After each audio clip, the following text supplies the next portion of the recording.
Super snoozy cat. Anyway, happy Monday. It's great to see all of you. Wonderful turnout.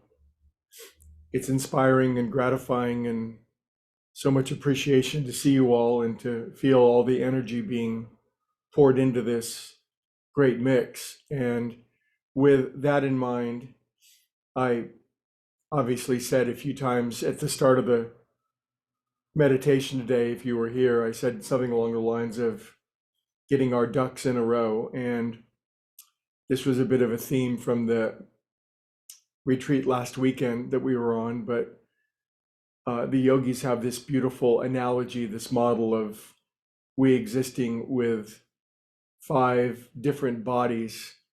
And this is the model they saw, this is the experience they had in their deep meditations when they would expand to uh, universal consciousness, God consciousness, if you will. They saw that we humans were sort of like nested Russian dolls, and we have these various bodies. They called them, it's an interesting word to pronounce, sheath, Sheath.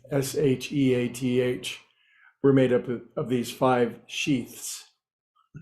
And we also might think of a very powerful lamp with five different lampshades on it. But these five bodies are our physical body, our emotional body, our mental body, our wisdom or spiritual body, and then our bliss or ecstasy body. Those are the five bodies that we saw that we lived in. And if we were to get all those bodies aligned, then the amount of power that could move in and through us would be virtually unlimited. And yet, we humans, of course, we certainly are aware of our physical body and the way that it's not exactly 10 years old anymore. It's been buffeted around a bit and it's had its dings. And, it reminds me of the bumper car ride at the old county fair way back in the day. We've bumped our bodies into a few things, so to speak. I shan't elaborate.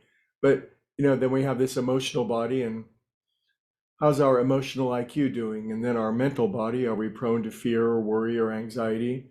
And then our spiritual body, are we really tapped into spiritual principles, spiritual ethics, the great ideas that have fueled the ascent of mankind and are generated by our highest self? And then, of course, we have this thing called a bliss body, which is not even a body. It's the totality of who we are. It's the drop that has been shed its skin and has returned to the ocean. And so we're all made up of these five bodies. And at any given moment, any one of these bodies could be out of alignment, out of whack, so to speak. And if our bodies are out of alignment, then we're pinching off the flow of power. So it sort of occurred to me, I was thinking of these five different pieces of pipe. And if they were all lined up, all five pieces, one on top of the other, if they were lined up, but if one was misaligned this direction and the other was misaligned this direction, you could see how this great energy would be blocked or obstructed inside of us. And we're all to some degree a hybrid or a blend of a good deal of alignment. Otherwise, we wouldn't be here. We wouldn't be living in this time. We wouldn't have the freedom and the wisdom and the understanding and the great goodness that we have in our lives. And we also have the places where we're misaligned, pinched off, or blocked. And one person's problem might be their emotional body, their pranamaya kosha, as yogis would call it.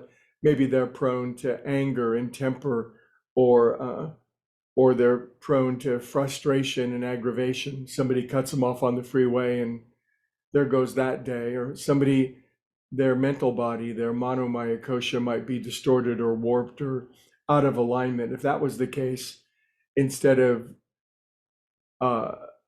calm and peaceful thought, they might be prone to anxiety or fear. It's easy to see how a pathology could strike to any one of these bodies. So these are our ducks. These are our five ducks. And my cat's interested in a story about five little ducklings. But how do we get our ducks in a row? Well, certainly meditation is the thing that's going to, meditation and yoga. Yoga literally means alignment. From one definition, we're getting our five bodies all in alignment. And so remembering that our largest body, the source, is the Anandamaya kosha, the bliss body, the base from which it all begins.